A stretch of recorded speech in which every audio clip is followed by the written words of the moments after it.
Michel Salat, bonjour. Bonjour.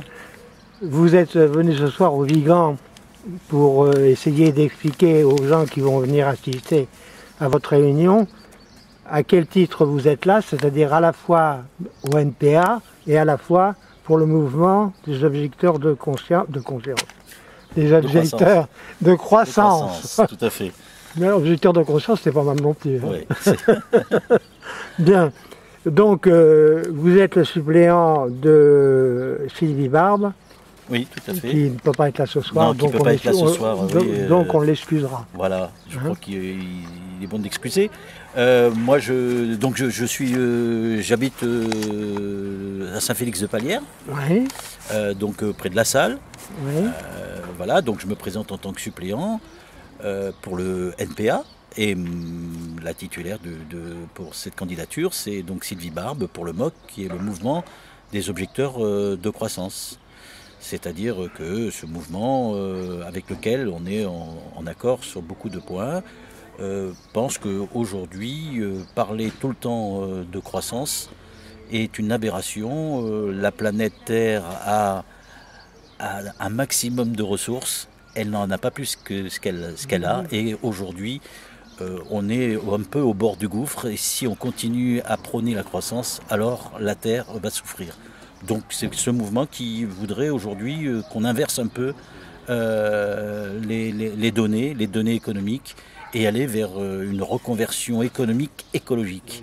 Voilà un petit peu pour résumer, c'est bien plus long que ça pour exprimer un peu l'ensemble du mouvement des objecteurs de croissance, mais voilà un petit peu l'objectif que le NPA aussi partage. Mais plus globalement, nous sommes ensemble dans cette élection sur les élections législatives, parce qu'il y a trois urgences. On pense qu'il y a trois urgences, que le monde capitaliste nous laisse trois grandes difficultés, qui est celle d'une urgence, nous appelons ça une urgence sociale, sur laquelle il faut intervenir le plus rapidement possible. Entre parenthèses, c'est tout ce qui tourne autour de l'austérité que veut nous imposer l'Europe. Ça tourne autour de l'urgence écologique. Ça, c'est indispensable, ce que je viens de dire en 2 mots tout à l'heure sur les limites de la planète Terre. Et troisièmement, la démocratie, c'est-à-dire l'urgence démocratique. Parce que pour pouvoir entreprendre tout cela, il va falloir avoir un petit peu plus de démocratie que l'on en a eu jusqu'à maintenant.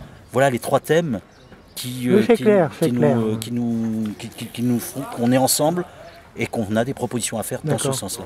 En ce qui concerne le NPA, on connaît, puisque après Besancenot, vous avez maintenant Poutou, tout à fait. Qui est bien passé, qui a fait le buzz un peu. Qui a fait le buzz. Bon, on a eu moins de succès qu'avec Olivier Besancenot.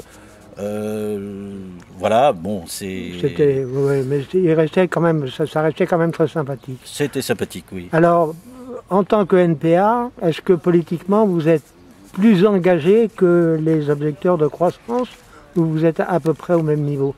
Je parle sur le plan purement politique. Engagé, c'est-à-dire plus, je dirais pas vindicatif, mais vous voyez, plus. Je pense que sur les questions écologiques, les mouvements d'objecteurs de croissance prônent une certaine radicalité écologique, sur lesquels nous discutons et sur lesquels, bon, pour l'instant, on ne peut pas dire qu'on a tout à fait toutes les mêmes positions, mais en termes de radicalité par rapport à la rupture vis-à-vis du capitalisme, je crois qu'on est sur la même longueur d'onde, que ce soit le NPA ou les objecteurs de croissance. Nous voulons remettre en cause ce système capitaliste. D'accord. Ça, c'est clair et net. C'est pour ça que nous sommes ensemble. Hein. Ouais. Nous partageons au moins cela, et puis d'autres choses également. Mais...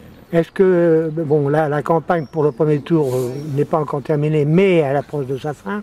Oui. Vous avez beaucoup circulé, vous avez... C'est une candidature que l'on a faite assez tardivement, et donc la campagne pour notre part a été assez courte. Donc on a fait quelques meetings, quelques réunions publiques, on a fait quelques distributions sur les marchés principaux de toute la circonscription, mais on ne peut pas dire qu'on a fait une campagne qui a démarré il y a 6 mois ou 4 mois. Hein, donc d'accord. Voilà. Donc vous ne vous attendez pas à un score Non, nous attendons pas. pharaonique, hein? Non, on ne s'attend pas à un score très très important, mais en tout cas, on voulait porter cette parole qui est celle de l'anticapitalisme aujourd'hui. D'accord. Et alors, qu'est-ce qui va se passer? Vous ne serez pas au second tour selon toute Non, probabilité. nous ne serons pas au second tour. D'accord, et c'est pas non plus le principal de vos soucis actuellement.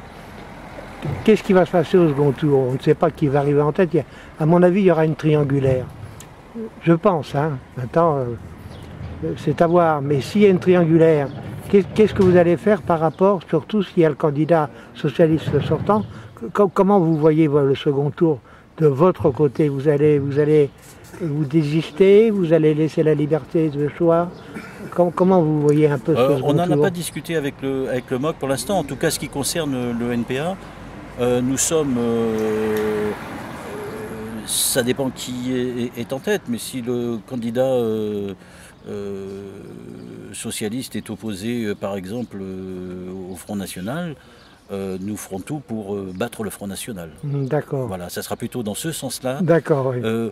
Appeler à voter pour le Parti Socialiste, peut-être pas, mais en tout cas, tout faire pour que le Front National soit battu si c'est ces deux-là qui sont au second tour. Même chose pour le Front de gauche? Pour le Front de gauche, ça peut être un petit peu différent, c'est-à-dire que nous pouvons appeler, si le Front de gauche est face, alors là je ne sais pas face à qui, si c'est face au Parti Socialiste. Ah, oui, ça peut. Bon, on verra au second tour.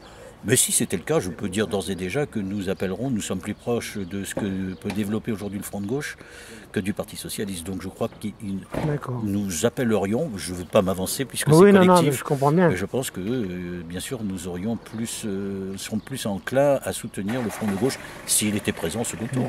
Donc maintenant, pour terminer cet entretien, dont je vous remercie par avance, si vous avez un message à livrer, c'est lequel? Ah, le message, vous savez, le message à livrer, c'est que après ces élections, il n'y a pas que les élections, il va y avoir les mobilisations et je crois que ça va être très très très important.